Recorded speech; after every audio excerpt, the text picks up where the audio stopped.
Hey everyone, welcome to the live stream. Hey Steve, good to see you. Hope all is well in California. It is 7 o'clock here in the Netherlands. It's getting dark outside, but the days are getting longer every day. We're heading for Easter, and spring has sprung here in the Netherlands. Today, I was recording some podcasts outside, and it was so nice. Temperatures are very pleasant. Could almost, yeah, actually, I could walk around without a coat, which is kind of stunning because normally the month of March is still pretty chilly over here in the Netherlands. But it's very nice right now, and everything is in bloom.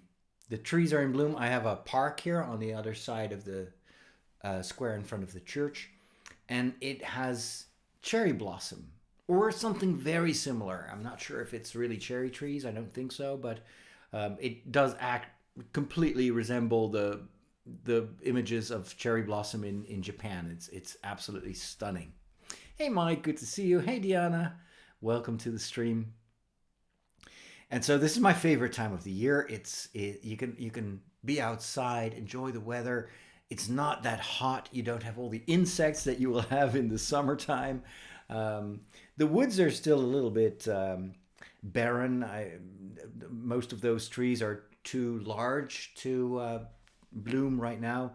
That will probably take a few more weeks, but we're heading there, and it's just a wonderful time to walk outside. And I take a lot of walks, almost 2 hours per day now, because I'm training for a big walking event in the month of July, where I will walk 40 kilometers per day for 4 days in a row. So I want to be really prepared this year. Last time I participated in that event, I was undertrained and I paid a price for that. It was very, very tough. Hello, Frankie. Good to see you. And so, uh, and walking also really helps me to think and to develop ideas. And of course, I'm sometimes producing podcasts, which requires a lot of creative thinking. But I'm also like putting some more thought in what I'm going to do in the upcoming quarter. So we are now past, well, we're approaching the end of the third quarter. That's always a moment where I kind of make some adjustments to my strategy, evaluating what goes well and also stuff that I might want to improve or stop doing. And so over the past few days, I've been thinking about a couple of important aspects of what I do. This, of course, being live on YouTube, that is a very important element of kind of my outreach. I just want to show up every week. It's very much it's a joy to kind of just chat in a relaxed environment without me having to script anything in advance. Just reacting to your questions. By the way, if you have any questions and you're in the chat, feel free to ask me anything. That's why I'm here.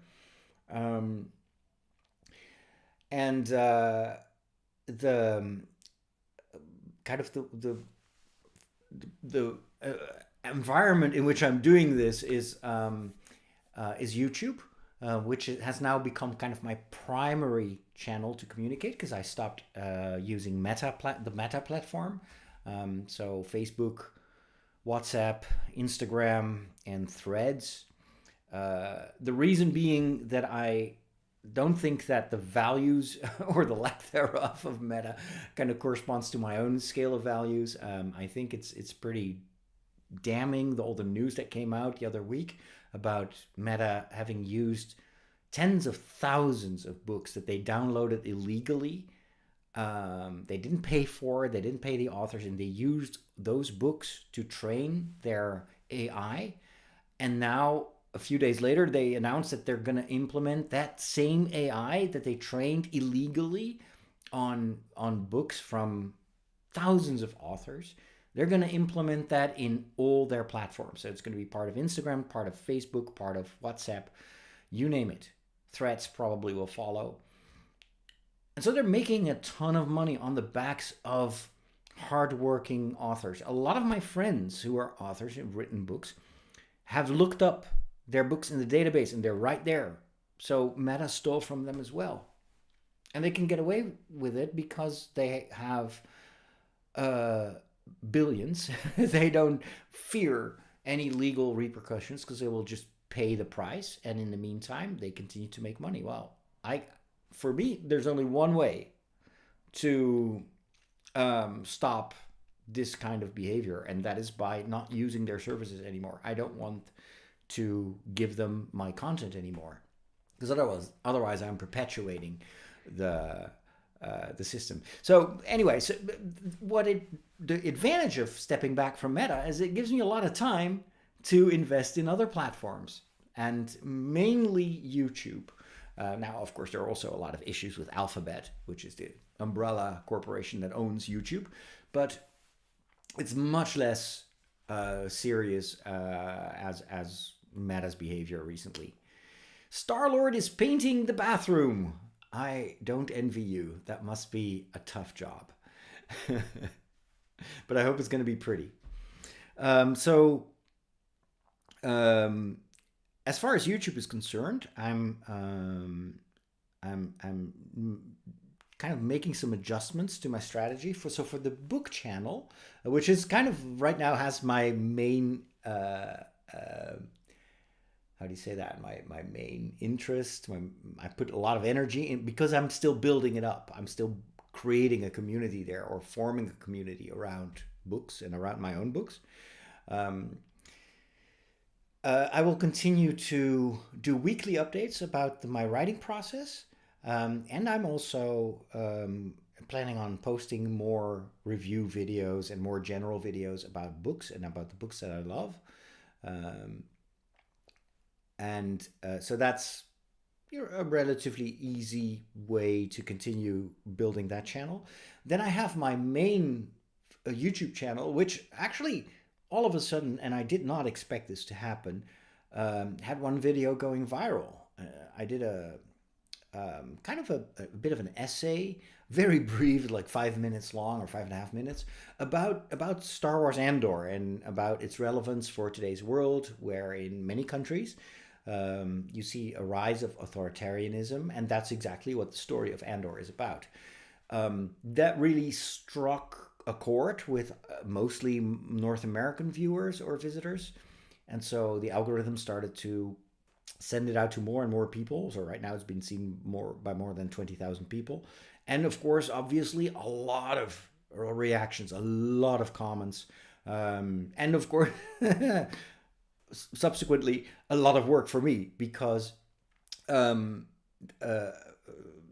the situation in the United States, there is a lot of emotion in these discussions. And so, and sometimes people will just lash out to me, even though I wasn't specifically talking about North America.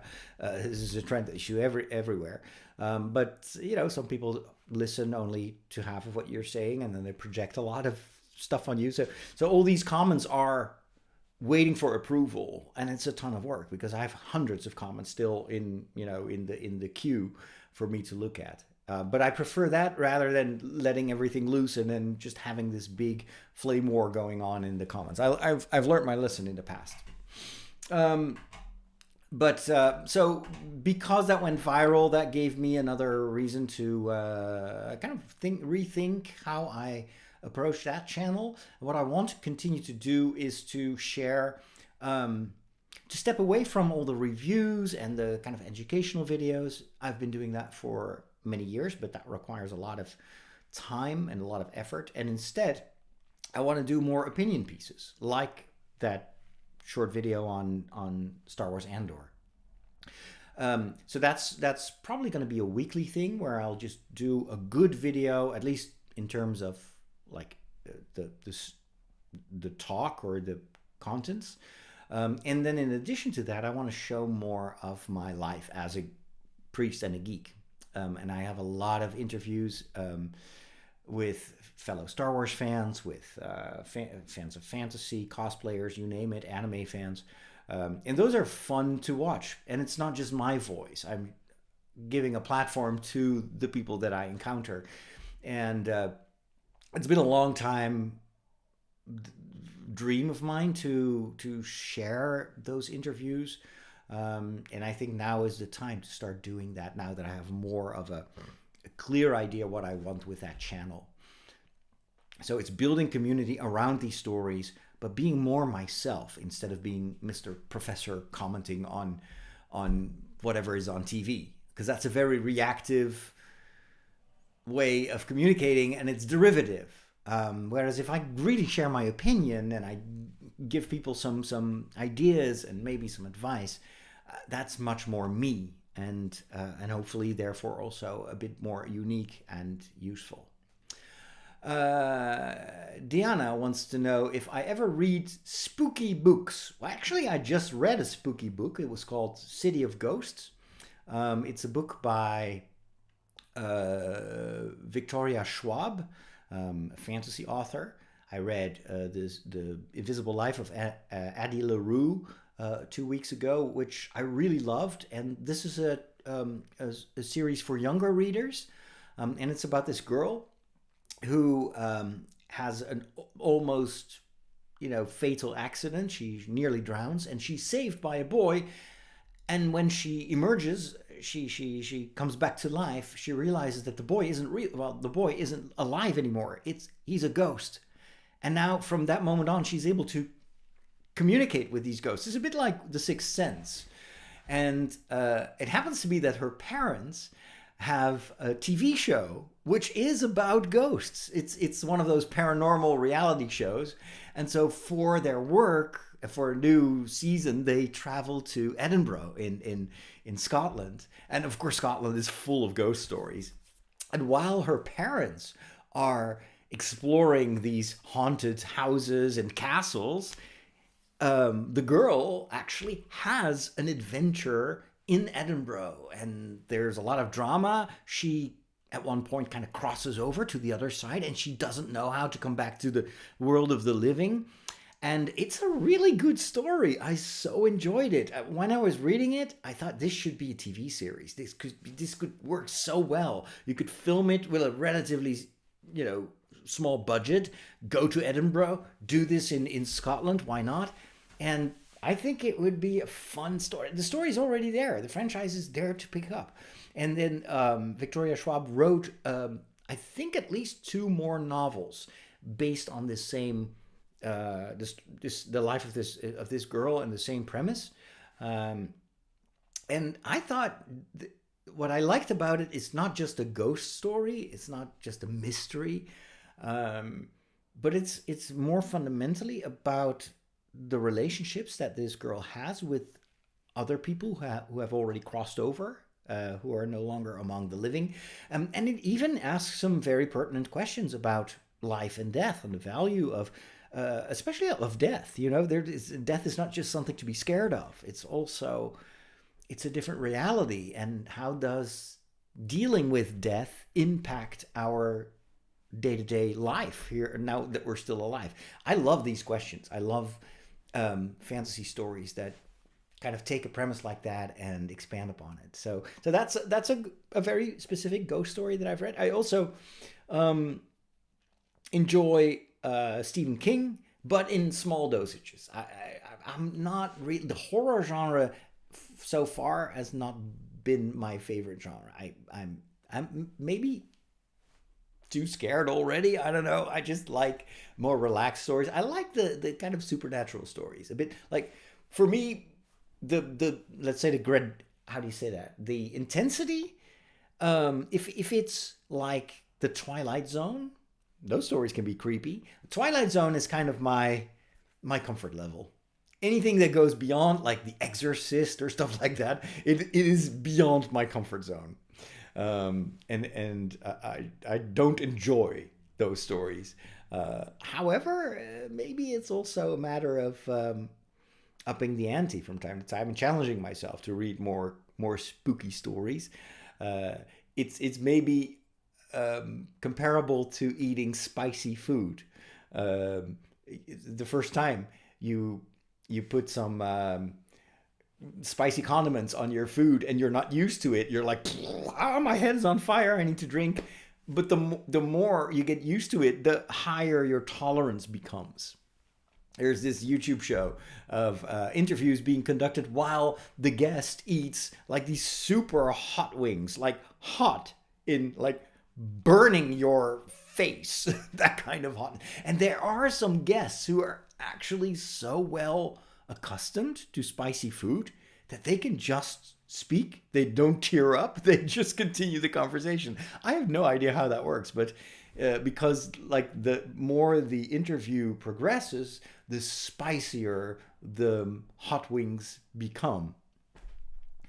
And I guess it goes all the way up to like nuclear detonation type of spiciness. And yet there are people who can do that. Well, maybe that works the same with books. One of the things that I try to do always with while I'm choosing the books that I want to read is I make sure that I challenge myself, and I don't just read similar books, but I try to expand my horizon. And this is where Book Talk and BookTube are super helpful, because I follow a lot of these fans of reading, and whenever I see a book that intrigues me and I haven't heard of it, and I always look it up, and if it's available, I put it in my reading list. And then I kind of alternate between comfort books I read just for fun, and then books that challenge me a little bit. And then it's not just spooky stories. It can also be books about social issues, or books about gender, or books about, worlds that are not my world. And I think it's important, even from perspective of faith and your spiritual life. Faith is supposed to be challenging. You are supposed to ask questions. And when you use faith as a crutch to just explain away everything that can potentially cause friction in your comfort life, then that's not the kind of faith that the gospel tries to convey. So challenge yourself. You can only grow by asking questions. That's my long-winded answer to your question, Diana, if I read spooky books or not. Ivo was wondering, does every priest have a favorite Eucharistic prayer? And what is yours if you have one? That's a good question. There are various traditions in the church. And a Eucharistic prayer, for those of you that are not Catholic or not familiar with Catholic worship, Eucharistic prayer, Eucharist means saying thanks, basically. So it's a prayer in which the priest says thanks on behalf of the people, because he is let's say, the mediator, you could say, between that which is visible, that which is invisible. And it is part of you could say, the prayer of Jesus, who, when he prays, always thanks his Father. And the heart of each Eucharistic prayer is the moment of we call that consecration, which uses the words that Jesus used during the Last Supper, when he takes the bread and he says, "This is my body," and he takes the chalice with wine and says, "This is my blood, the blood of the new covenant."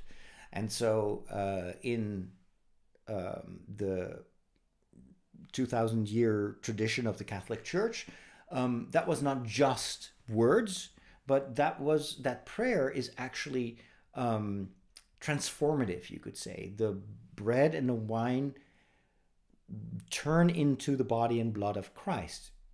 And it's not that it's a repeat of what Jesus did, but we become, let's say, it's a metaphysical event in which we are joining the sacrifice of Jesus on the cross and during that Last Supper. It just condenses time. It's like the how do you say that? It's like the concentration of our entire existence and history into that host and into that cup of wine that become the body and blood of Christ.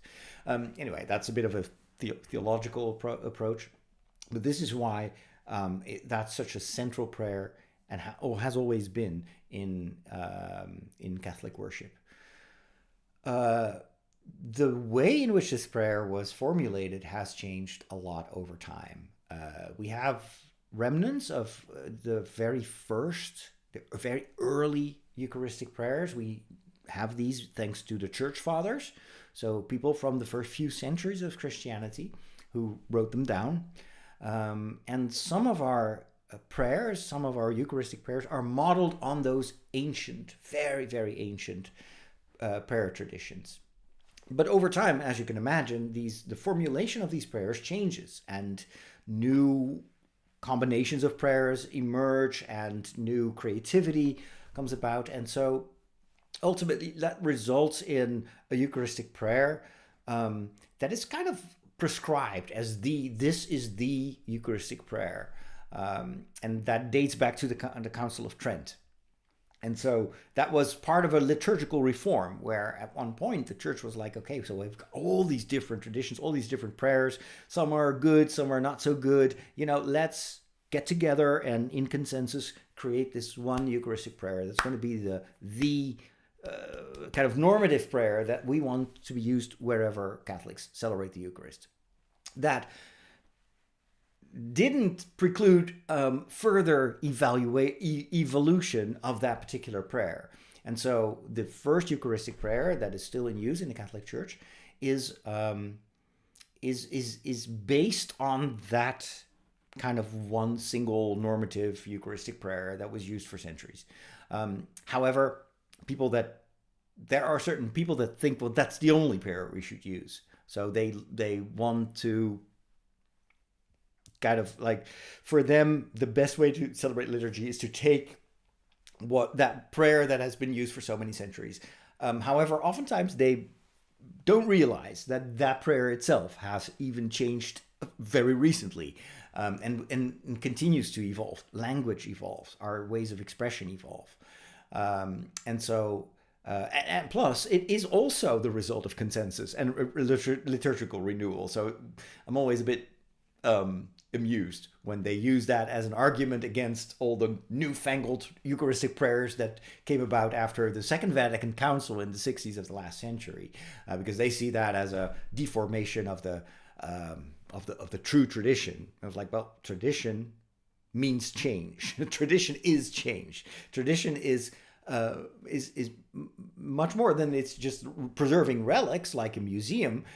Tradition means it's a universal consensus that is ratified by the Pope, who has the ultimate authority, and it's because of that presence that tradition keeps evolving, and it's like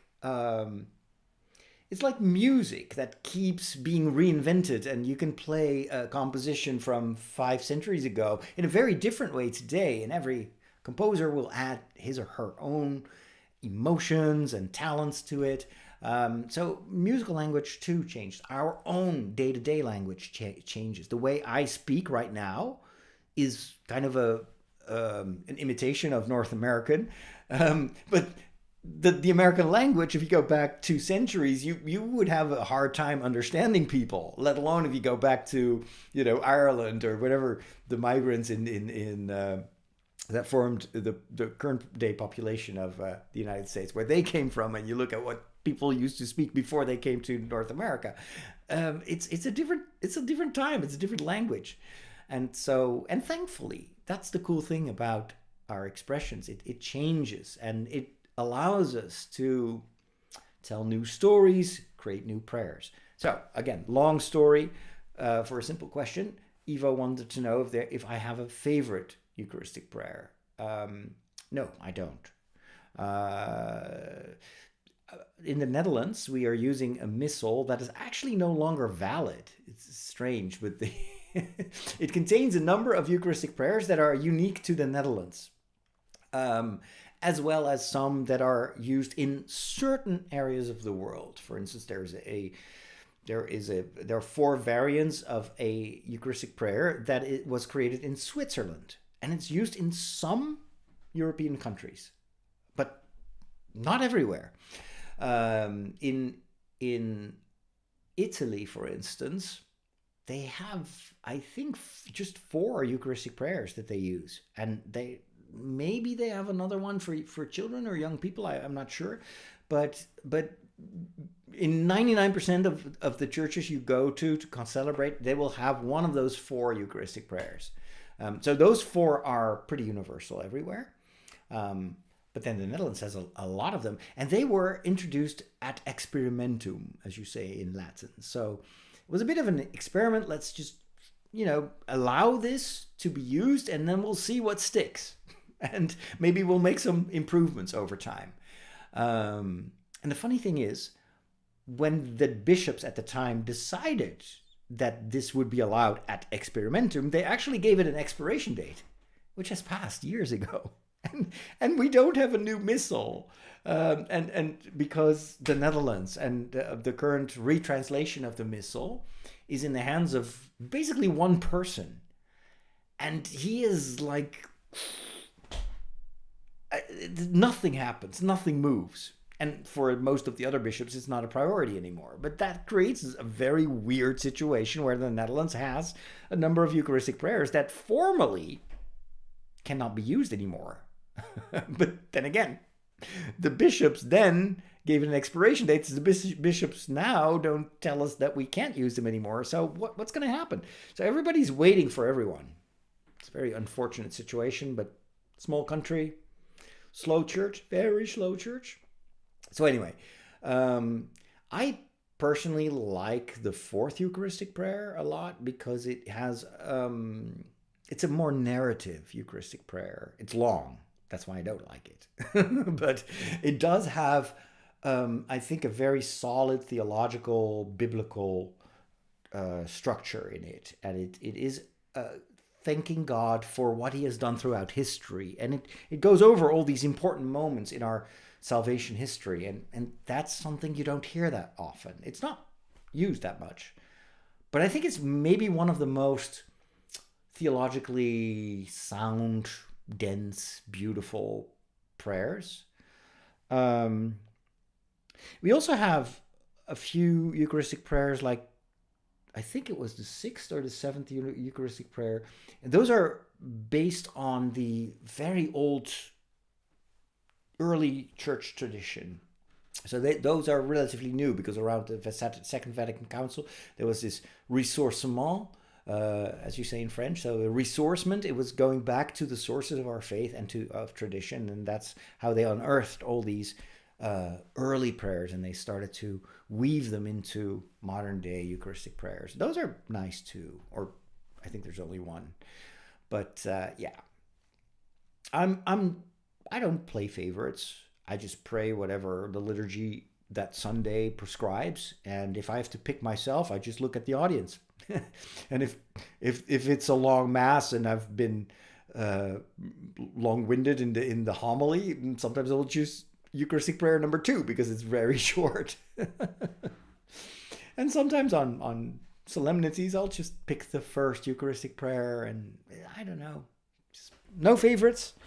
But every Eucharistic prayer has its own merits. There are a few that are kind of like, they're a bit outdated. The language is old, and it reflects a sensibility of, let's say, the times during which those were created, like the 70s, the 60s, 70s, and feels a bit, some of them are a bit vague, and not vague in a good sense. Sometimes you can be a bit poetic and evocative, but some of these prayers, you're like, yeah, I don't know who wrote that, but seriously, it's what does this even mean? And I'm asking myself that as the priest. So maybe at the time it was more evocative than it is today. So I'm a huge proponent of the church reformulating, retranslating its prayers and its books from time to time. And I think it's long overdue in the Netherlands. Even the biblical translation that we use in the Mass is terrible. It is so old-fashioned. Nobody speaks like that anymore. And it is blocking people from understanding what the Bible is trying to say. But again, translating a Bible is so expensive, takes so much time. And small church, slow church, I'm not sure if I'll ever see the day that we get new translations. All right, thank you. Frankie was bored. Okay, well, bye.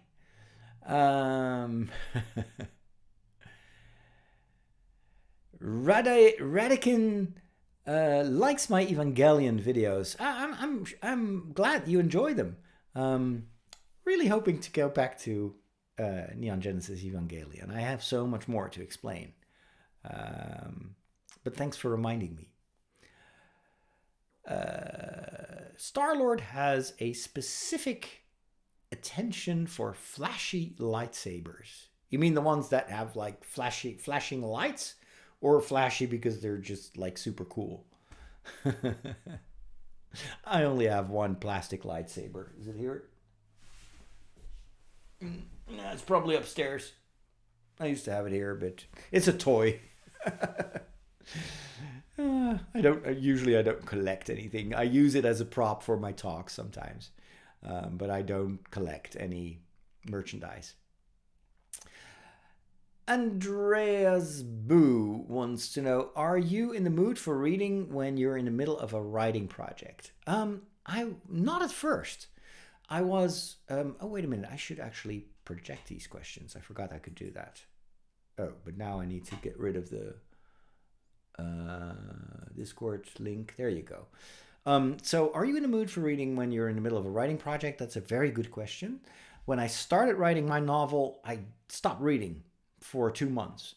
And then I started to miss reading a lot, because it was because of the books that I read that I got so excited about writing my own story. And the moment I how do you say that? Stopped the source, or I dampened the source, I missed that creative input. And so I decided to slow down my writing and get back to reading. And that's what I've been doing. So I've been reading about, what is it, a book a day, because I'm behind on my list. Right now, I'm 10 books behind on my Goodreads reading challenge. So next week, I'll be up to date again.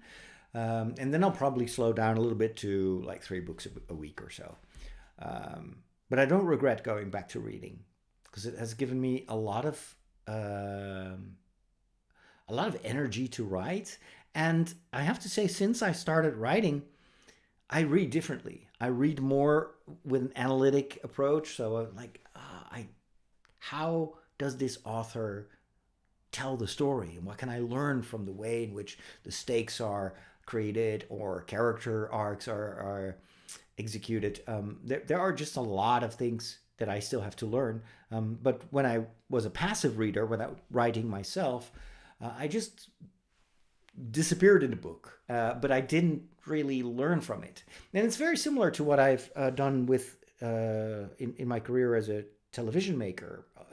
So the way in which I learned how to edit, how to tell a story, how to film, is by observing documentaries of creators that I admired. And the same is true for podcasting, for YouTube videos. I always try to learn from people that I like to follow myself. And so for reading, this is definitely why I will keep reading, and reading a lot, because I learn a lot. It does take time though. That's the only downside, but it's, I can schedule it in. And since most of my reading is through audiobooks, I know in advance how many hours it will take to read a book, and then I can schedule it in so it doesn't take up all my time. I really do want to go back to reading from my Kindle or my ebook reader, because of course it's faster. It's just because of my ADHD. Especially recently, I have a lot of trouble concentrating on a book. And now that I'm reading more epic fantasy like Brandon Sanderson, um, it's hard. It's just such a huge amount of names and places and events that I have to somehow comprehend and keep track of. And so reading from print is hard. But I do know that I read like that for years, most of my life. I was a reader from paper, so I hope I can get back into it, because obviously, if I read from my Kindle, I can speed it up even more. I'm a very fast reader, so yeah. I remember when I was reading Harry Potter, like the the Order of the Phoenix. That's the name of the book, right? The Order of Phoenix. I read it in just 4 or 5 days, and I just raced through it. I could never do that in an audiobook because I can speed up the audio from the audiobook, but to a maximum of like 2.5 times, depending on the voice actor. But I cannot go beyond. But that's still like only 1/3 or 1/4 of the speed at which I read from print. So I hope I can get back to it. I think it's mostly because I'm working on so many different things myself. So my head is always bouncing around, and reading requires also a calm life. The calmer my life is, the more simple my life is, the easier it is to focus. And the same is true for writing as well. The more I get rid of distractions, the easier it becomes to focus and to make progress in the book. More about the book later on in this live stream, because I've got some exciting news. First of all, let me go to the next question before people get bored. We've got Kataro Brando. What a wonderful name. That's awesome. Greetings. Where are you from, Kataro? That's such a cool name. Star-Lord is running on pure octane laser swords. Wow. Sergeant Schuster wants to know how I am. I'm good. Always enjoy chatting. I had hoped to prepare more for this live stream, but it's the same every week. I was doing too much other stuff. I was scheduling my Story Secrets podcast, like the episodes for every day. And then I created some artwork, and then I forgot time because ADHD. And then oh my gosh, the live stream is going to start in half an hour. No time to prepare anything. But that's why I like you guys so much, because I can just sit here and look at your questions and we can have a chat. I don't have to come up with everything myself. So thank you for being there. Auswandern nach Irland. that is awesome. Are you in Ireland? That is wonderful. But originally probably from Germany or Austria or Switzerland, because of the screen name. I want to go back to Ireland. It's one of my options for the month of April, because I'm going to travel in April, but I haven't decided on the destination yet. Deanna recommends Scritch Scratch. That's interesting. I don't know what that is. Is that a book or a series or an anime? Or I've never heard of that, Scritch Scratch. We got Uridium. I get why people say read when they listen to a book, but it feels weird. Yeah, but you know what? There's been a lot of research actually on this. If you monitor the brains of someone who reads from paper or print and the brains of someone who listens to an audiobook, the exact same parts of the brain start working. It's identical. So from a scientific point of view, they will say it's exactly the same. Your brain is processing information, and whether you do that by deciphering squirrely lines on a piece of paper or on a tablet, or you are processing it because of weird sounds that you are processing into words and you take meaning of that, it is exactly the same process. It's just another medium. For a long time, audiobook readers like me were scolded by gatekeepers who said, well, that's not real reading. That doesn't count. I'm like, really? Are you going to say that to someone who's blind and is reading through Braille? Is that, well, that doesn't count like reading, because you're not reading. You're sensing the words. It's yeah. Everyone is different, and so who cares how people consume a story, as long as via whatever medium it enters their soul and their mind. That's my take. And I have read regular books for most of my life, and it's only recently that that we had a service like Storytel in the Netherlands, Audible in the United States, that allowed me to consume large quantities of audiobooks. And then I started to enjoy it because you're not just confined to the voices in your head. Now that I say it, that sounds weird, but you actually have a performance. If you have a good reader, a good voice actor, they can enhance the story. Like, for instance, The Silmarillion, read by Andy Serkis, is an incredible experience. It elevates the prose, the experience to the 10th degree. It's so much better than if I would read it just from the pages of a book, because you have his interpretation of the story, and he's an amazing voice actor. So anyway, hope that answers your question. Zach says, I found your channel last week and it's awesome seeing a Catholic priest who is also a nerd is awesome. Well, Zach, I'm so glad you are here. I've been here for quite a while now. I've been on YouTube for maybe a decade, doing podcasts for 20 years. But it's never too late to get to know each other. So this is one of the cool aspects of getting a Star Wars video go viral. All of a sudden I think I have now more than 250 new followers of my YouTube channel. And most of them have never heard of Father Roderick. And they're like, wait, dude, are you a real priest? They're like, or is this cosplay? And sometimes it's like, long before you were born, I was already a Star Wars priest and I had a website and I was invited by Lucasfilm to go tour Skywalker Ranch. But that was in another era. I'm a dinosaur. But it's so cool to kind of grow my community again and to expand my circle of friends.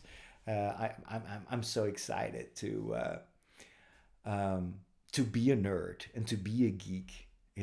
I was a geek long before I was a priest, but I noticed that for a lot of people, this is a revelation, and it also helps them kind of get a different idea of what a priest likes and how priests communicate. A lot of people have kind of either an idea based on what they see in the media or personal experiences. And so for a lot, especially younger people, they often struggle understanding why, what the church, the culture of the church, the language of the church is so far away from their own life. And then all of a sudden there's this priest who loves Star Wars and is just geeking out about movie trailers. And it's like, wait, how? How is that possible? But I enjoy it. I'm so happy that this is my life, that I can do this. And it's part of my mission, is to be a geek. I mean, you can't dream that up. It is just so cool. Anyway, if we find the Holy Grail, would we get eternal youth if we drank from it? Star-Lord wants to know. Or maybe we would age very slowly, like Grogu in The Mandalorian.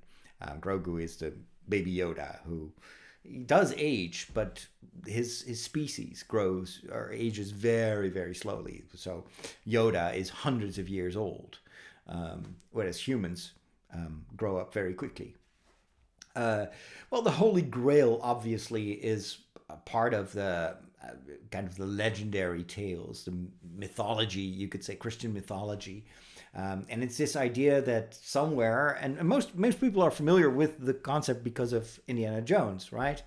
The idea is the Holy Grail is supposed to be the cup, the chalice that Jesus used during the Last Supper. And the legend was that if you drink from that cup, you will live forever. You have eternal life. And in the Indiana Jones movie, that is taken literally. And so this is why the Nazis are after the Holy Grail, because they want to possess the secret of eternal life. The thing is, this is a legend that is based on what the cup that Jesus uses during the Last Supper, what it actually means.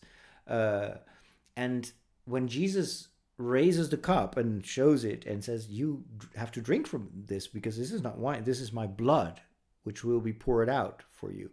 It's the cup of the new covenant. The Catholic tradition has always positioned that indeed that blood of Christ is giving you eternal life. Whoever drinks,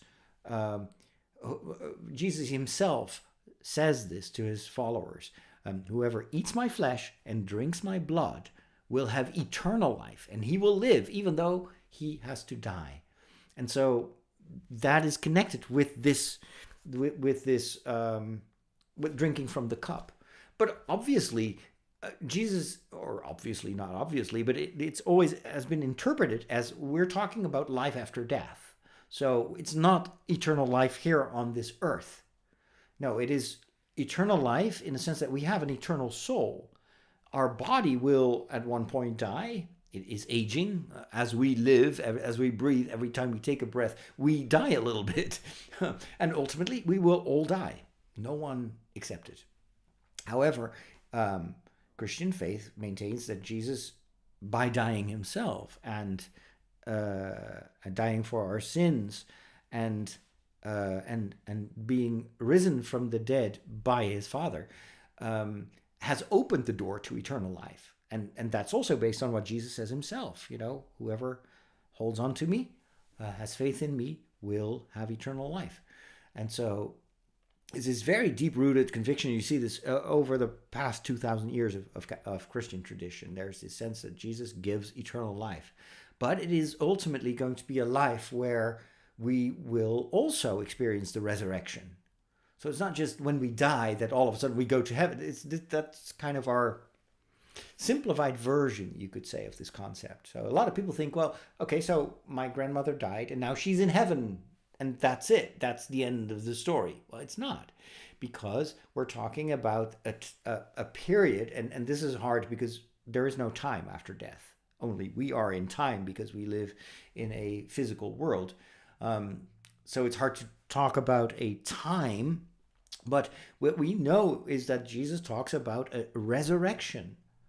And that will mean that we will be reunited with a resurrected body. And we will again be body and soul. So what we think of when people die, they go to heaven and they're like these angels floating around, or pure spirits, that can never be our ultimate destiny. Because what makes us human is to be a body and a soul. The problem is that our bodies are kind of perishable right now. There is death, there is sickness, there is all sorts of decay in our world. But the ultimate plan of God is to give us eternal life. But it will also be a corporal life.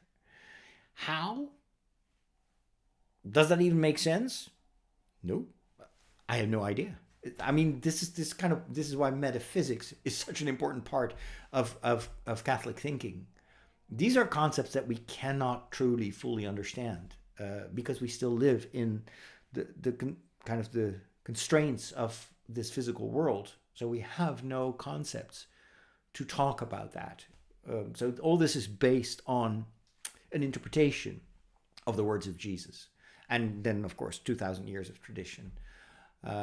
So the idea that if we ever find the Holy Grail and drink from it, provided that we can even find that the cup of Jesus has been even preserved somewhere, which is, of course, highly, highly questionable. But even if we would find it, would it give us eternal life? No, I don't think so. It's not going to be like Indiana Jones. Why? Because it is the blood of Christ that gives us this eternal life. And only the body and blood of Christ gives eternal life. And this is not, well, you've got the eternal soul. So everyone who has a soul has eternal life. But when Jesus talks about eternal life, it also means life in God. It means life in love. But this is why Catholic theology also has the possibility of hell, which is living forever, refusing God. And that is the definition of eternal suffering. It's a possibility because we have free will. So in theory, we can reject God for the rest of eternity. Does anyone do that? Even Hitler, even whoever, the most horrible criminals, is anyone capable of refusing God's love once we're face to face with God? I hope not. I hope hell is empty. If hell is a place, hell is not a place. Hell is the result of a decision. But anyway, that's a lot of theology tonight. I apologize. I'm on a roll here. We've got Misa again. Good to see you. And Advocate Das hopes that I'm having a good day. Yes, I have. Day's almost over. It will be even better once I finish my dinner, which is now cooling down on the dinner table because I ran out of time. I'll put it in a microwave. A car enthusiast wants to know... Oh, wait, I should just project these questions. Sorry, I always forget. If someone sins and didn't know the sin was a mortal sin, is it one? Also, how do I know if something I do is a sin and don't feel sure if it is a sin and the church doesn't mention it explicitly? Great questions. Well, obviously, for a sin to be a sin, to compromise you morally, you need to have intent. You need to know what you're doing. You know, if you're unconscious or asleep or whatever, or well, let's talk about, mental illnesses. People have mental illnesses, and then sometimes in a psychosis they will kill someone. That is a crime, objectively. Is it a sin? If that person has no control over his mind, then that does not that cannot be considered as a sin, because it's the illness. It's that person is not able to control his or herself. So the whole definition of mortal sin and venial sins, that's the kind of non-mortal sins, is a theological concept that has evolved over time. The idea is there are sins, there are things that we can do that are so grave, that are so damaging, that it actually severs our connection with God. It hurts the relation in its core. And so that has to be repaired. And if that stays severed, then that, and you die, that will be like eternal death, basically, because it has never been repaired. And once we're out of time, literally out of time, God respects our choices. Now, that is theology, right? It's always dangerous to kind of translate that to very practical situations. My take is always, don't underestimate the mercy of God. Don't underestimate what seems impossible to us is possible to God. He says Jesus. So, and I think that also is true about sin and forgiveness. Don't underestimate the power of God's mercy. But what the church defines as mortal sins and venial sins over time has changed, and I think nowadays most pastors would be very careful when it comes to defining what is a sin, what is a mortal sin. Obviously, there are clear things that are sinful, but it's also there are gradations in sinfulness, and also gradations in awareness. And so how can you know if a sin is grave and if it's really hurting your relationship? Well, that is why we have a conscience. Our conscience, if well informed, I have to add, but our conscience is the voice of God who tells us what is right and what is wrong, and what is a shame. You could say that's such a sin, or it's like, we've broken up. I broke my relationship. So the conscience in there is normative, even in Catholic theology. It means you have to listen, you have to obey your conscience. But it always specifies it needs to be an informed conscience. Now, how do you form your conscience? That is by listening to the church. The church is guiding you. It's like an educator.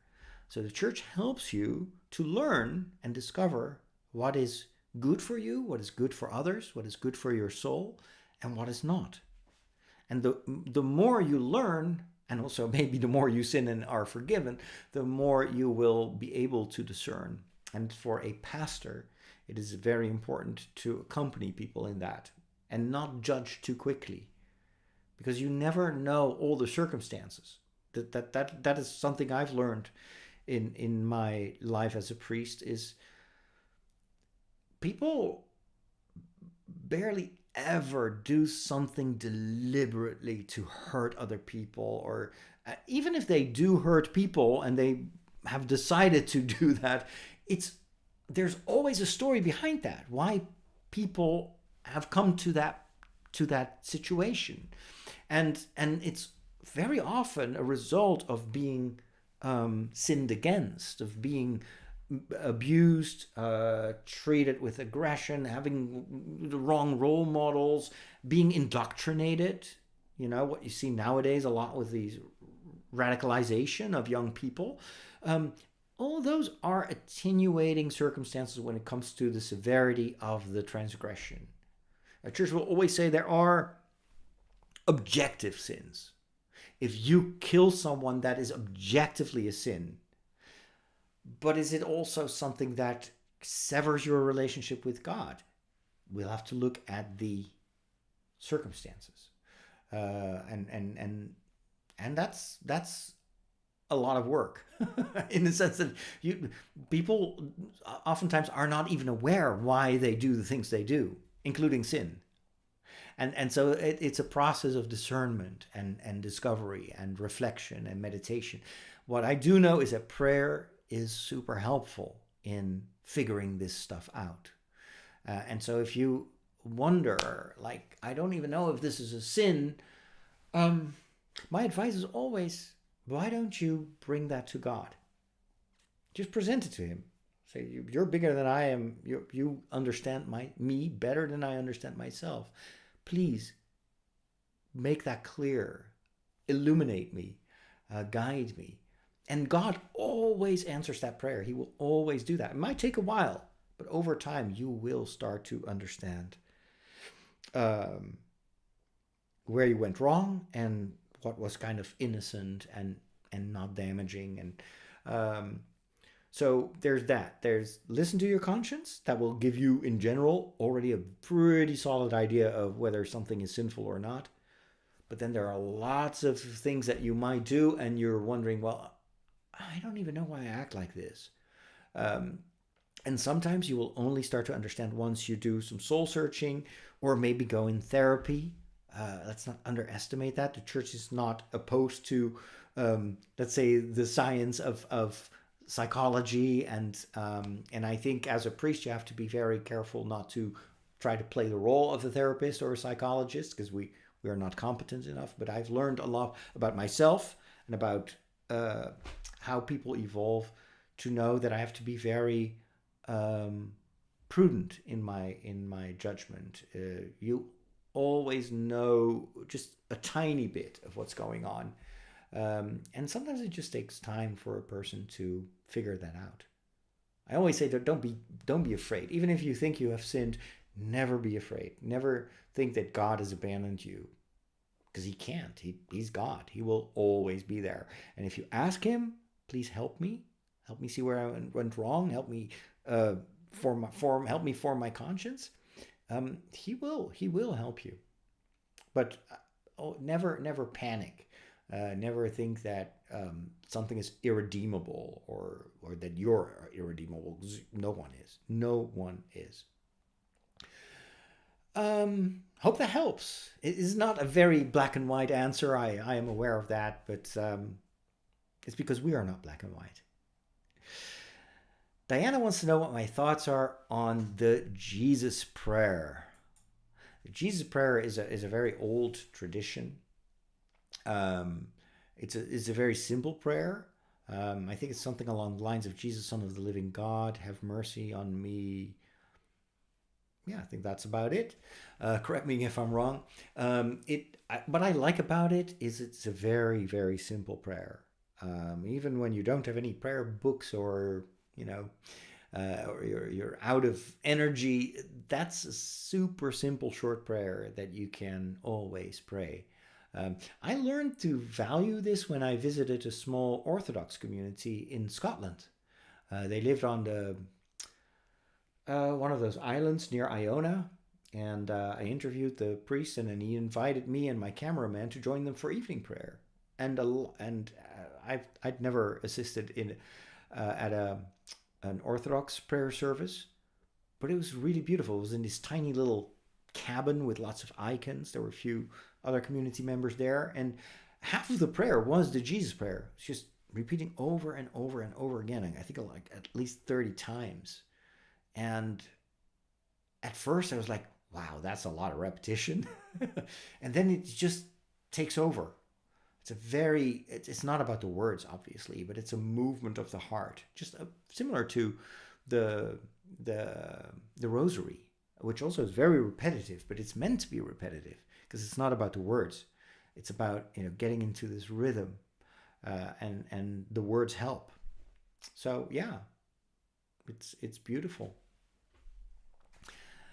Yella asked, "Did you see all Andor trailers, and what do you think of them?" Actually, if I'm totally honest, I have not seen not even the first trailer.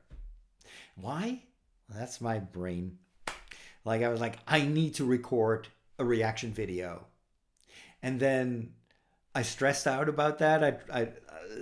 I'm a perfectionist, so I never got around sitting down and watching the trailer. And then the momentum was gone, and then it's like, okay, I'll wait for the next trailer, and I'll record that. And then the next trailer dropped the other day, and today I've just been too busy, and I'm too tired, and I'm not in the mood, and then the momentum passes. So that's why I haven't seen the Andor trailers, because I'm like, in the back of my mind is always this little voice, but you should record a reaction video.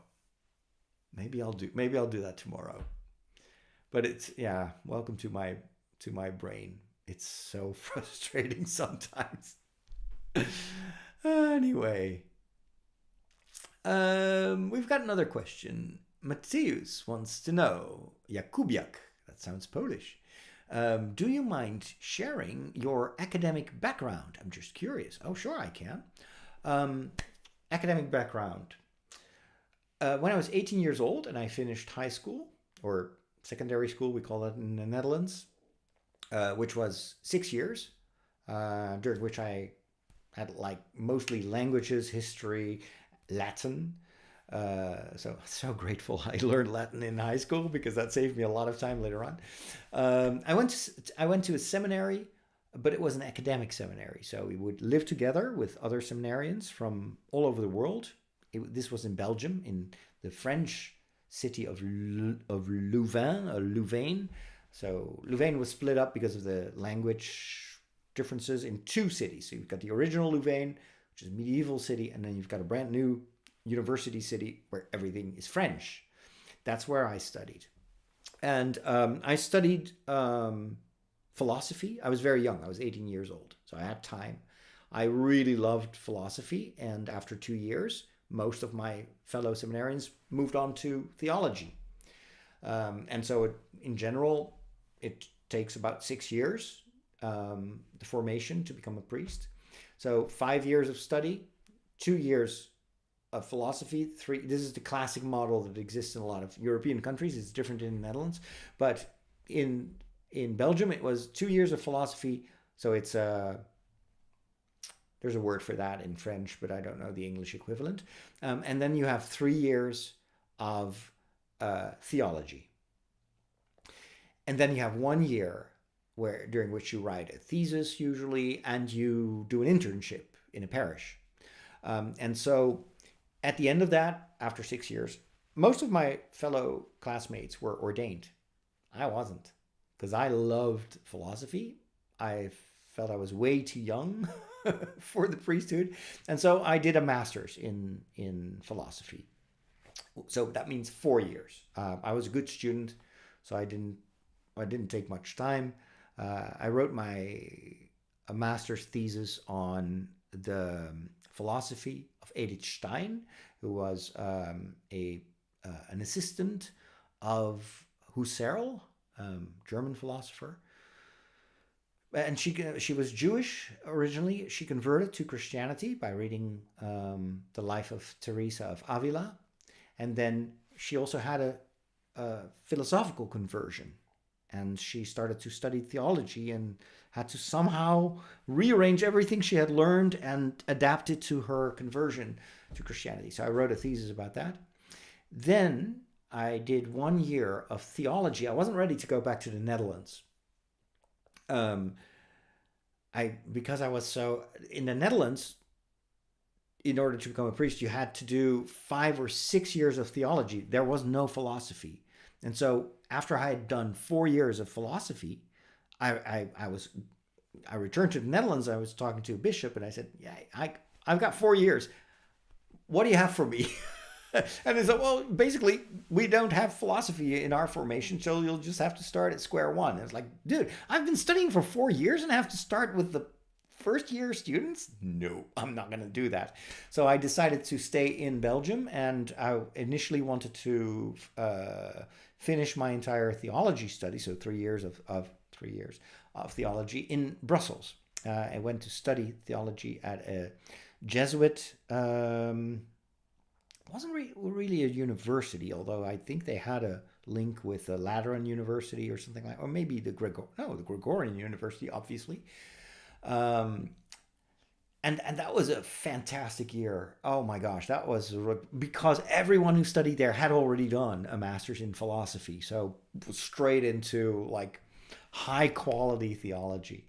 Um, I had to learn. No, I had already learned Greek, ancient Greek, during my philosophy studies, which was horrible. I don't have a talent for Greek. But anyway, so I could skip all the languages, which was fantastic.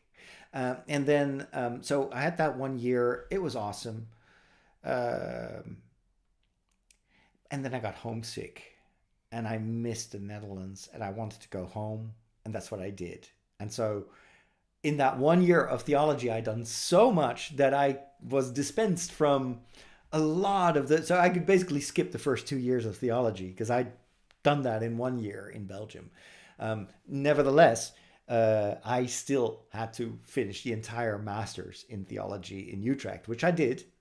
And so that was another 5 years. And I wrote my thesis during my internship, which most students didn't. So I managed to finish a complete master's in theology in 5 years instead of six. Six was kind of the minimum. Most students took 7 years. I took 5 years. I wrote my theology thesis on the it's a specific part of the theology of a Swiss theologian, Hans Urs von Balthasar, um, and it's the soteriology of Hans Urs von Balthasar. So it's basically the part of his theology that talks about the death, the suffering and the death and the resurrection of Christ, and how do we think about that theologically. So had a fantastic time, loved that speculative systematic theology. And so when I was ordained, I wanted to do a doctorate in theology. And I started a doctorate in conjunction with working half-time in the parish. So I studied, or I did my research for 2.5 years at the Thomas Aquinas Institute, also in Utrecht. And then I dropped out. And it was mainly because their approach of Thomistic theology was very focusing very much on the hermeneutics. So it's not about what Thomas says, but the way he says it, his way of reasoning. It was very technical, very much like it was so focused on the Latin original text. And I was more of a speculative thinker. I was more of a philosopher. And so it's bored me to death. And so after 2.5 years, I was like, yeah, it's not going to work. That felt at the time felt like a total failure. I was like, this, like I know intellectually I can do a doctorate, and I want it, but I don't like to do it here. I don't like to do it about this topic, and not in this way. So anyway, I dropped off, and then after a couple of years, I was like, yeah, but I still want to. I want to study more. I was still super young. I was ordained when I was 28 years old. And so after 5 years, I went back to my diocese and I asked, can I still do a doctorate? At first, they wanted me to do canon law, and I refused because canon law, not my thing. And then ultimately, I proposed, well, why don't you send me to Rome? And I'll just continue my study. I'll develop my master's thesis into a doctorate on Hans Urs von Balthasar, because that I know and I enjoy. And yeah, why don't we do that? And then my bishop was like, yeah, good idea. And so I went to Rome for 2 years. When I was in Rome, I studied at the Gregorian University. Totally, the idea was that in 2 years I would write my doctorate thesis, which is kind of insanely short time, but that was the only thing I had to do. I didn't have a parish. And so I totally thought I could make it. And again, I was like, oh, I can't concentrate here. It's also the academic system in Italy is very different from the Netherlands. So they made me go to class every day. There were so many new exams that I had to do. It was just stupid. I don't know how many exams I had to do, and it took away all my research time. And so I was getting behind, more and more behind. And in addition to that, I found a flyer of an institute about social communications. And that was part of the university. And if you already were working on a doctorate, you could basically follow those courses for free. And I was like, okay, they already make me go to class for theology courses for whatever stupid reason, because I already have a master's in theology. I might as well just go do social communications. At least that's fun. That sounds fun. It was about, mass communication, and the internet at the time was growing and growing. Journalism, radio production, video production. And I was sold. The moment I started studying that, I felt this is my vocation. This is what I should do. And so for a year, illegally, I did that instead of working on my doctorate. And then I fessed up to my bishop, and my bishop was like, okay, I think that's a great idea. Frankly, if you ask me, I'd rather have you do communications than theology. We've got a lot of theologians. Whatever our day, what have they ever changed the world? No. Well, we need people who can tell the story in the media, because that's where we fail on a daily basis. So yeah, please do media. So then for the second year, I got a blessing of my bishop. I wanted to extend it. Actually wanted to write a doctorate. I wanted to combine everything, like do a doctorate in communications theology, and basically the diocese told me no, 2 years, that's all you're going to get. And so I ended up doing a extracurricular study in social communications for 2 years. And so I have nothing to show for it. But what I do have to show for it is that gave me everything I needed to do what I'm doing now, 20 years later. It's just everything I do today, whether it is communicating on the internet, creating videos, working for television, podcasting. I learned that in those 2 years. And then I kind of gave up on the doctorate. I was like, yeah, that train has gone, and this is so much cooler. And so I never regretted the choices that I made. And I think in the end, this is where I should be. This is what I do well. And as you can tell, it's working.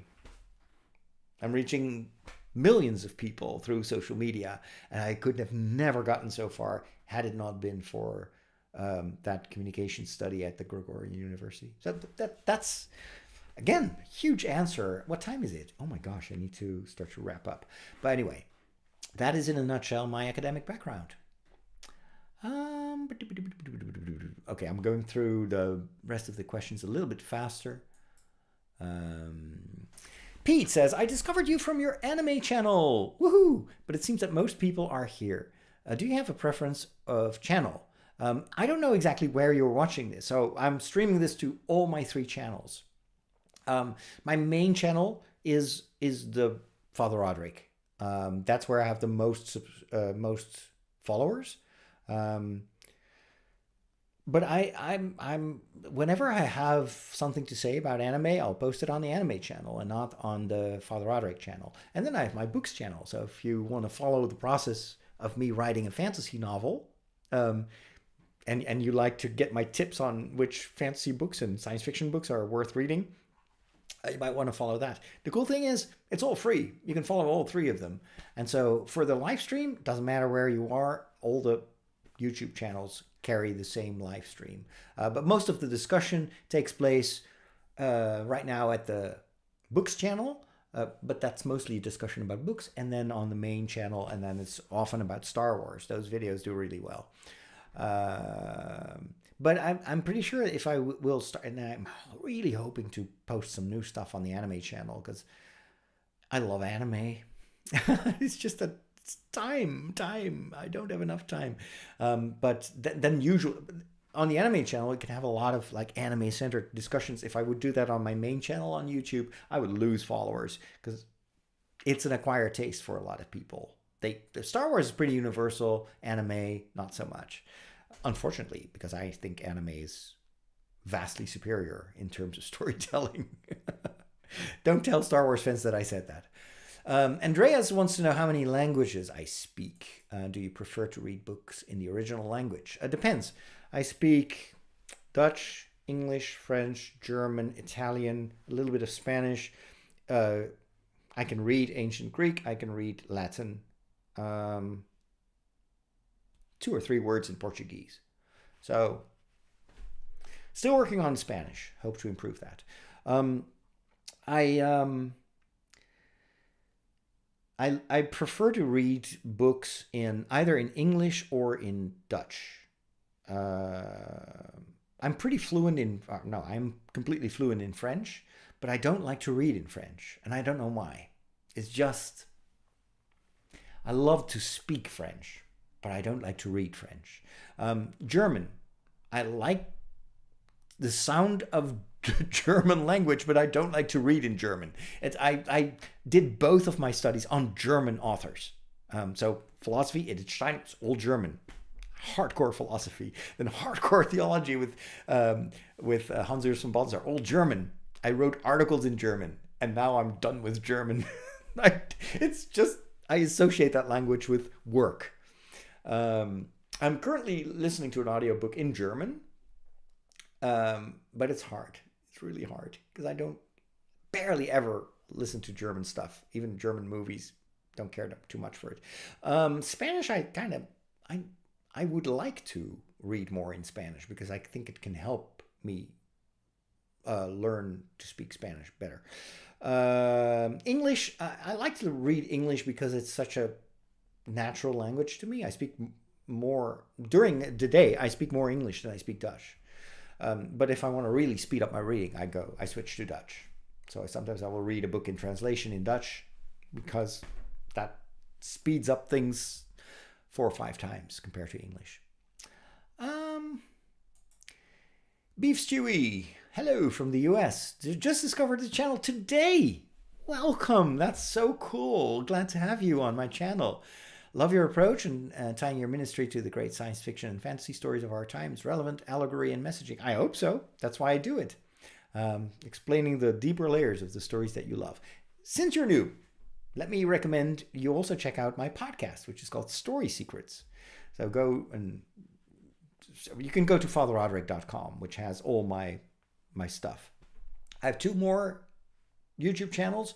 So the main one, I often talk about Star Wars, but it's going to have some more geeky stuff as well soon, like cosplay and Star Trek and whatnot. Then I have a books channel, which is about fantasy, mostly fantasy books because I'm writing a fantasy novel. And then I've got an anime channel, and it's all about anime and the deeper layers in anime. So I hope you have a blessed Lenten season as well. I also have a secondary podcast, which is called The Walk, and that's more about faith and about Lent and about stuff like that. Uridium says, I feel that I wanted to read a book every month of the year, but so far I've only read 1 book. Oh, you can still make it. You can still catch up. Just read a few shorter books, and then just read whatever you like. What helps me to read is to go on walks, and then I just listen to the audiobook. Or if I don't stream live, I have my Hobbit corner here in the living room where I sit in a big chair, and that's my reading corner. Let's see. Natalia says, that's curious. I read a lot faster in audio than paper. I'm really procrastinating all the books. Yeah, it depends. So I used to read very fast on paper, and right now it's more audio, but it's also because I can do other stuff while I'm reading audiobooks. I can fold the laundry. I can clean the kitchen. I can't do that if I have to hold a Kindle. Have you read any Star Wars books? Yes, I have. Darth Plagueis is awesome. I haven't read it yet, but I hear it's awesome. I did read a lot of the original Expanded Universe novels because I'm a dinosaur. I currently haven't any Star Wars books scheduled, but there are a lot to choose from. Uridium says, it's so true. I read to myself when I read in my mind. That does slow down your reading from print, though, if you vocalize what you're reading. Peter says, I wonder if you read science fiction, like Kim Stanley Robinson. I'm not familiar with that particular author, but I do read science fiction, and I love it. His books often deal with climate change, social equality, New York 2140, or the Ministry of the Future. Thanks for the tip. I'll check it out. I love me some good science fiction. I want an audiobook that sounds like Darth Vader is telling the story. Then Kenobi argues with him about it.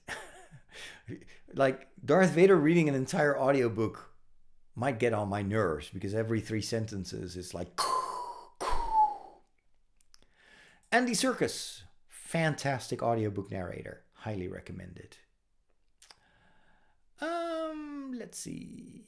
Where are we now? Compare reading banned heretical material like the infancy gospels to watching anime works with clear religious undertones, the Kabbalah-inspired works like Evangelion. Interesting topic. Warrants an entire live stream, I guess. The infancy gospels, as well as some other non-approved biblical readings, are usually from much, much later than the gospels. And this is why they were never accepted in the, let's say, the core of the gospel. Plus, they were sometimes highly influenced by all sorts of Gnostic heresies and stuff.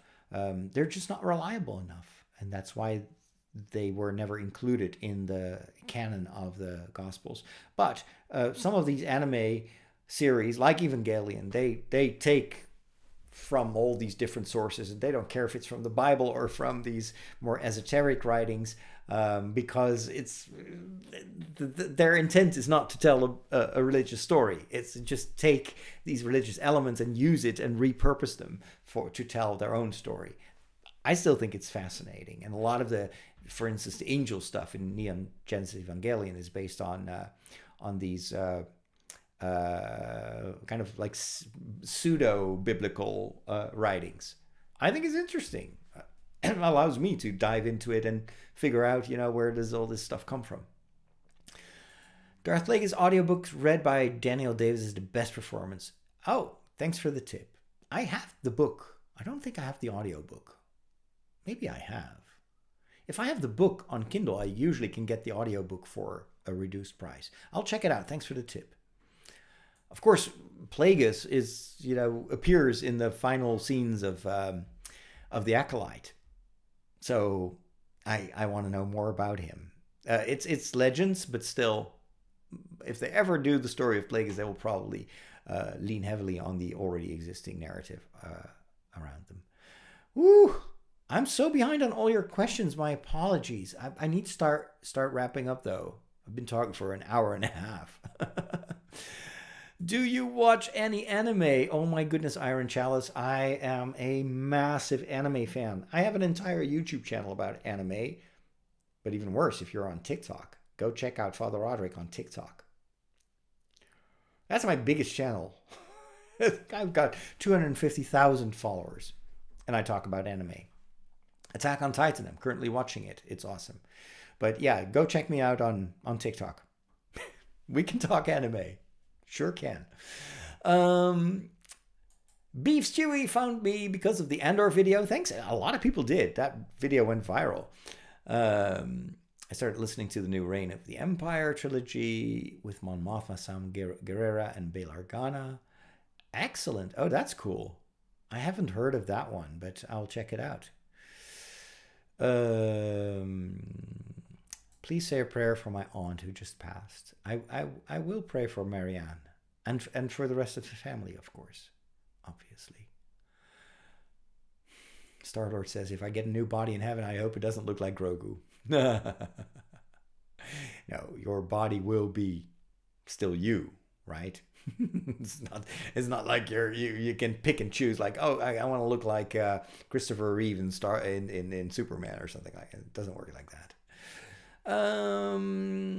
You should bring it and have dinner with us. Yeah, no, I can't, because it's a plate. I make noodles. And if I bring it here, I'll get it all over the place. Plus it's cold now. So yeah, I love cooking. And I'm a quarter Chinese, so most of my cooking is Chinese or Japanese inspired. All right, let's see. What sins can be so bad that it cuts out connection with God? Well, those are called mortal sins. And there is no like official list. But obviously killing someone would be in that direction. But again, as I explained earlier on in this live stream, all depends on the circumstances and what happened before that. And there are very few people that are evil for evil's sake. Philippe wants to know, how do you keep your purpose and continue moving forward when you're lost and struggling to see which way you're facing? What helps me is to talk about it with other people. So just sharing it with a good friend, asking for some advice, maybe asking several people for guidance and advice, has really changed my life. Second advice would be to read. Just like I read a lot of psychology, and that has helped me so much. I also read a lot about not really productivity per se, because that doesn't work because I have ADHD. So a lot of those books are written for neurotypical people. But I do read about like marketing and careers and stuff. And I like to read biographies of people that I admire. And so that gives me some input. But it's my life. I have to make the choices. And I truly believe there is no bad decision in life. Everything will help you to learn. Even if you make mistakes, you can never take a wrong turn, because it becomes part of the journey. You can make bad decisions, obviously, but even those bad decisions in the long run can still inform you, and you can learn from that. So I would say advice, read, and pray. What is the only fruit that has seeds on the outside? Okay. We're going to play quizzes now. I don't know. I'm very bad at these games. I'm not like Bilbo. I can't really. I'm bad at puzzles. I think that what you're doing here could be really incredible. All it's doing is making the church more accessible. All priests should have the skills to do these. Yeah. Well, I happen to have a lot of experience in media production, and as I mentioned, I studied in Rome. So. It's a craft. It's not something you can just do. And a lot of my fellow priests have not received that kind of formation. I'm helping people. I'm coaching people and organizations if they want to learn, because I have a lot of experience. But yeah, I agree. We should be here more often, because this is where the people are.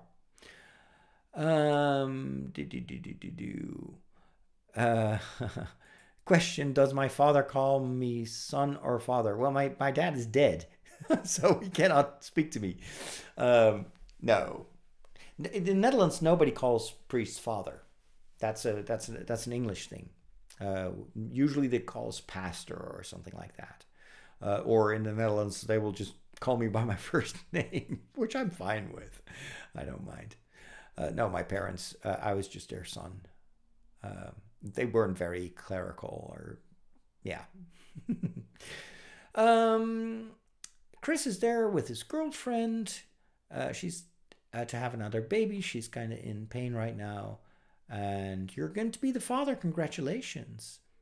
You have a little boy called Andrew. And you are wondering what to do. A good question. Well, first of all, don't panic. Be a good father. Be a loving father. Be a loving partner. Try to stick with each other, and help one another. The two of you know more than the one of you. So work together. Put your focus on the children. Children first. Try to raise them. Try to do whatever is necessary to help them be happy, grow up, be safe, be healthy. And the more you will do that together, the more you will grow closer together, and you will start to discover the beauty, even though the situation might be totally different from what you expected to happen or planned to happen. But that's life for you. Stuff happens. What is important is how you deal with it. And I would say, don't panic, adopt a positive mindset. These children are a gift of God. And if God gives you something, he also gives you the grace to handle the situation and to be a good father. So focus on that. And of course, I'll keep you in my prayers. Advocate Das has a question. In a short on YouTube, a person said that God loves everyone, and the atheist said, if God loves everyone, why did he kill Israelites in the Old Testament? That's a very common question. The thing is that, first of all, the Bible is a book of stories. And these are stories that are written down by humans, even though it's inspired, but it's still storytelling. So if a story talks about eliminating the enemies, is that like an immediate action of God? Or is that a projection of what people think God would do because God is on their side? And it's an interpretation of the events that happen, like for instance in a war or a famine, like, oh, that's God.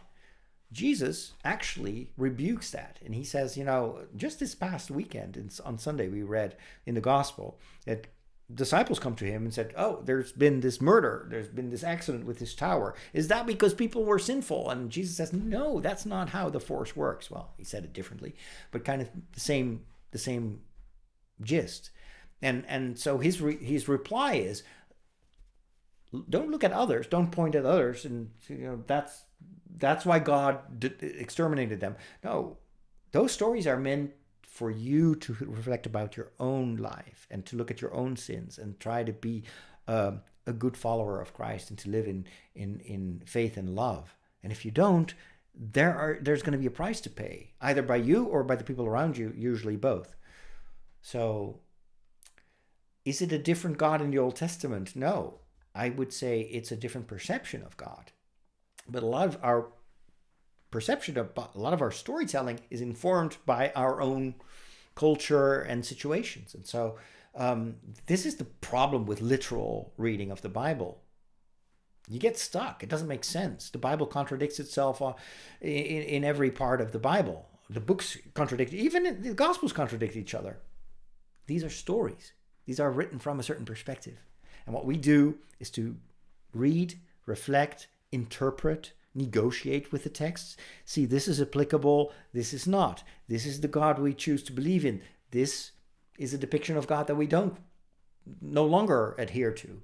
And this is why the church is always interpreting these biblical stories in a community, so that together we can try to figure out what the meaning is and who God is. But if you use the Bible as a recipe book or like a journalist account of the literal truth, it doesn't make sense, because it's never written like that. It's never meant to be a literal story. That'd be my reply. I can talk about this for 4 more hours, but I won't, because I'm hungry. Is there a particular Catholic theologian or philosopher you analyze pop culture through? Like René Girard. René Girard is definitely like the scapegoat mechanism that he uncovered is very much part of a lot of our stories because it's part of our cultures. No, I don't have a particular theologian or philosopher that I follow. It's just my own kind of way of like looking at story structure and themes, and because I'm a philosopher and theologian, it just I associate that with stuff that I already know. How can I save people from going the wrong way? A good question. Lead by example. Live a good life. That's the best way. Trying to convince people? Someone convinced against their will is of the same opinion still. So just live a good life. Be kind, be virtuous. And that's the best way to get people to rally around you and following your example. Channels, atheists, something. Yeah, there are lots of discussions on the internet between atheists and faithful. Always interesting. What do you think when someone's kept alive by only machines? Isn't that against the will of God? It depends. It depends. Catholic moral teaching is very nuanced. And so the church obviously is not in favor of killing someone deliberately. So euthanasia, like active euthanasia, is not something that the church will condone. Catholic Church, I would have to specify. But it is sometimes, sometimes you should just let people die. And so stopping the treatment, if someone is only kept alive by a machine, is not necessarily pro-life, because death is part of life. And sometimes you just need to accept death. But these are very delicate situations, and you have to always look at the very specific case and then weigh the pros and cons and try to discern what is best.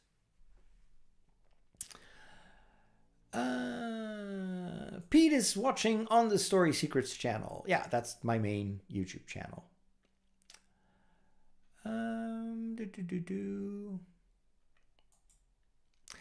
A car enthusiast wants to know if companies that are making money off alcohol, gambling, and sales of weapons, are they sinful? Is that against God? Well, God obviously doesn't want people to make weapons and use them. God obviously is against abuse of alcohol or gambling or weapons. Anything that destroys our lives and our well-being is something that the church rejects because it believes that is not God's intent. However, we live in a situation where sometimes people need to defend themselves. And so even though the church is always opposed to war and it will always plead for negotiation, it's not necessarily a sin to buy a weapon or to sell a weapon. However, if you look at the reality, Pope Francis rails against that very often. Sometimes wars are perpetuated because people are making money on the sales of arms. That is criminal and that is sinful. So again, like many things, it all depends. Iron Chalice wants to see my take on Attack on Titan. Just wait for it. Make sure you subscribe to my anime channels on TikTok and on YouTube. It's coming. Would you ever want to rise to a higher position in the church? I don't think that you can rise to a higher position in church. I know what you mean, but the more you rise in the ranks, the more you are supposed to lower yourself and serve. Now, I'm perfectly fine where I am. I've never had any ambition to do anything else but what I'm doing right now. And that's what I would choose. But of course, being a priest also means you give your life to the church, and I'm there where I'm needed and where the church sends me. They're going to do a discussion about Andor each week or just at the end of the season. I'm still debating. I don't know. These commentary videos take a lot of time, and I'm never the first. There's so many other channels that do that really well. So Right now, I would say probably not. Although I did do it for the first season of Andor. Um, I'll, I'll I'll have to think about it. It's always I have to trade it. Like everything I do will prevent me from doing something else. So I'm always trying to weigh what is priority, what helps people, um, and these TV shows like dropping 3 episodes in a row, so much work. But maybe I'll do. Maybe I will. Um, a bit of a silly question. I had a porn addiction since I was 15 and I'm now in rehab. Is my soul damned for porn addiction for almost 10 years? No, of course not. You first of all, you're talking about an addiction. So there's also an involuntary aspect of that and maybe even a biochemical aspect of it. Um, but your past sins can never condemn you today. There's always forgiveness. There's always, I mean, just hearing that you're in rehab and you're building up your life again, that's a sign that you are willing to leave the past behind. And it doesn't mean that your future is going to be like the future of an angel. Um, but it shows you have the right mindset. You're growing, you're getting better, you're trying to become a free person. And that's a process that will take the rest of our lives.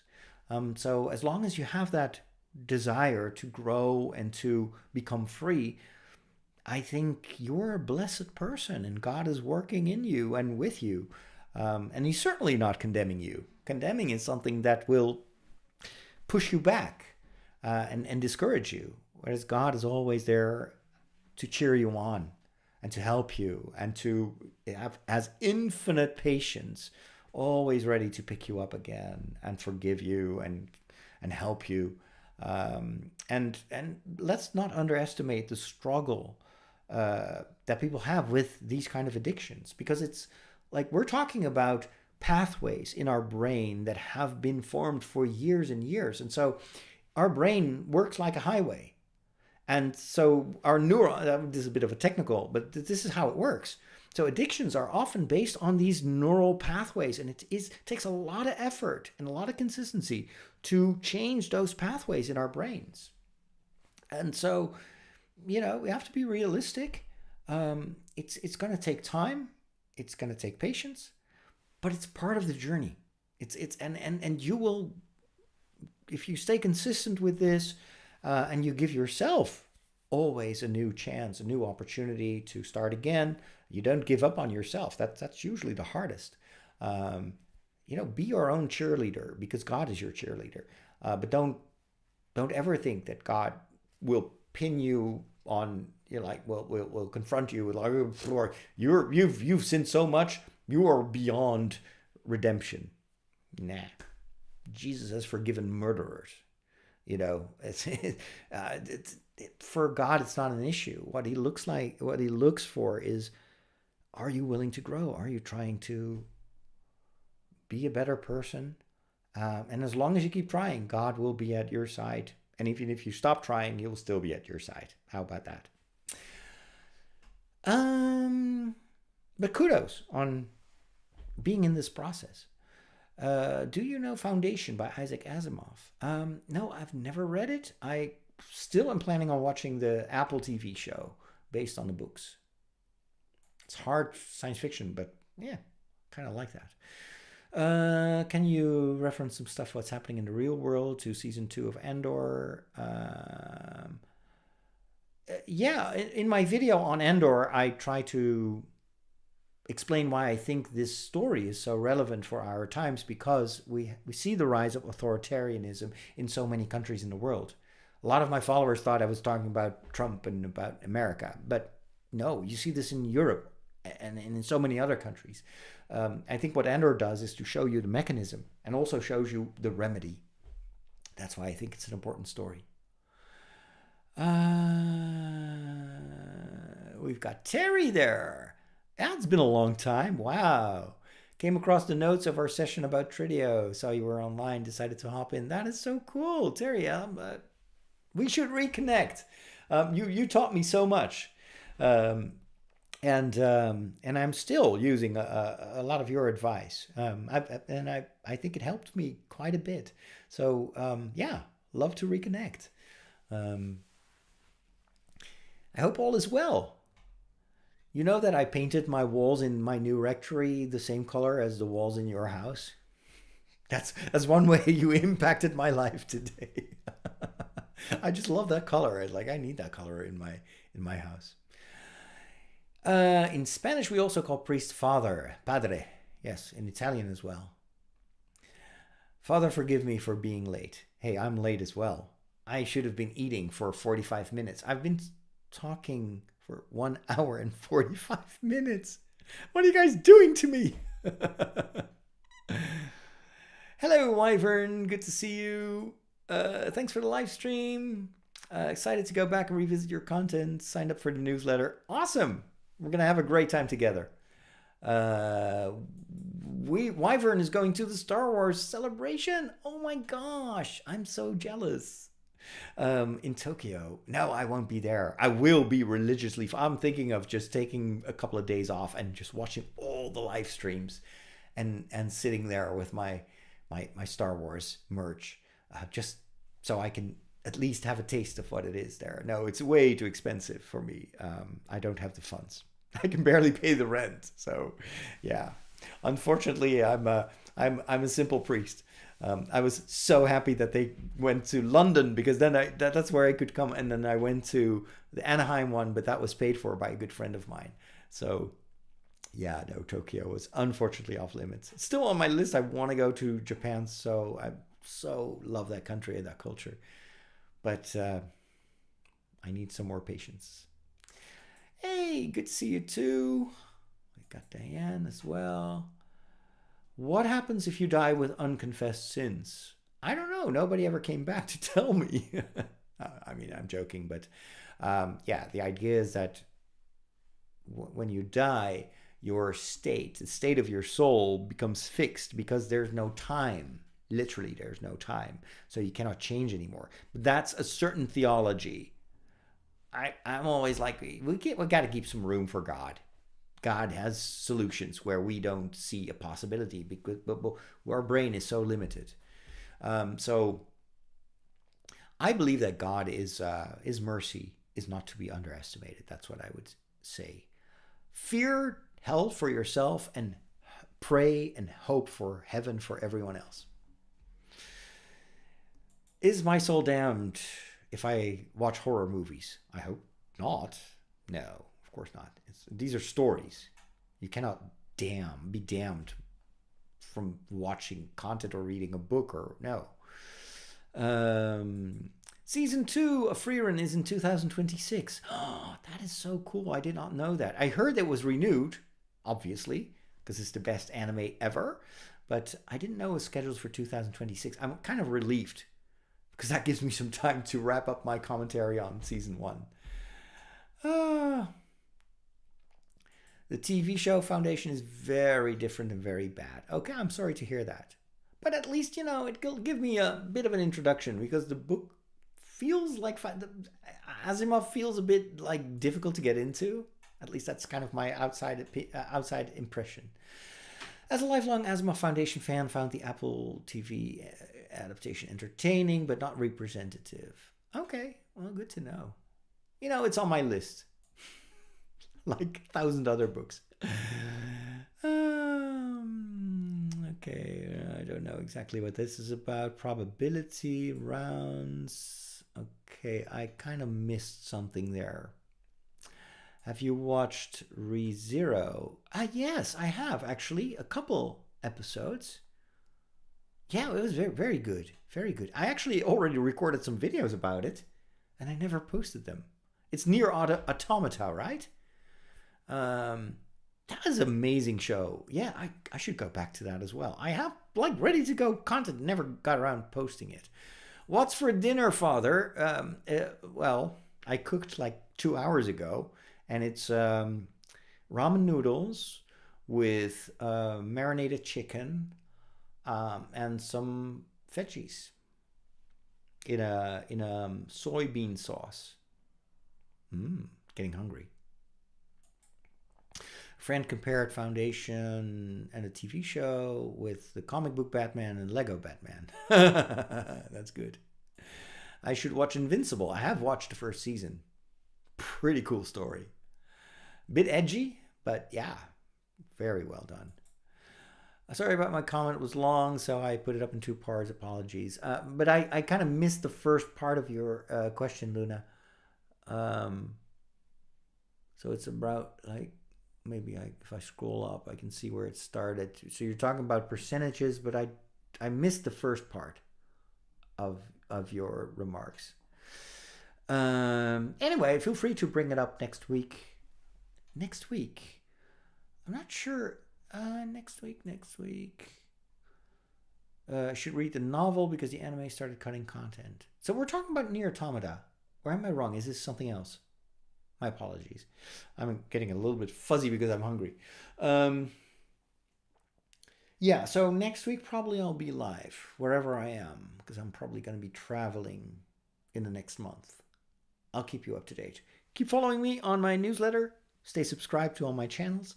And then you'll stay informed about wherever I lay my head to rest. Thank you so much. Had a wonderful time. Sorry that runs a bit late. Next week I'll have to put a timer so I can see how much. And now I was also a little bit too wordy. Gave long replies to some of your questions. But that's kind of theologian in me. Whenever I get an interesting question, I start explaining and I can't stop anymore. Anyway, again, make sure to subscribe to my Discord or become a member of my Discord channel. It's free and it's fun. Go here. And I wish you all a wonderful rest of your evening or day. And I'm so happy that you're part of my community, especially those of you that have just discovered my channel. I'm excited that you're part of the club. All right. Have a wonderful rest of your day. Take care.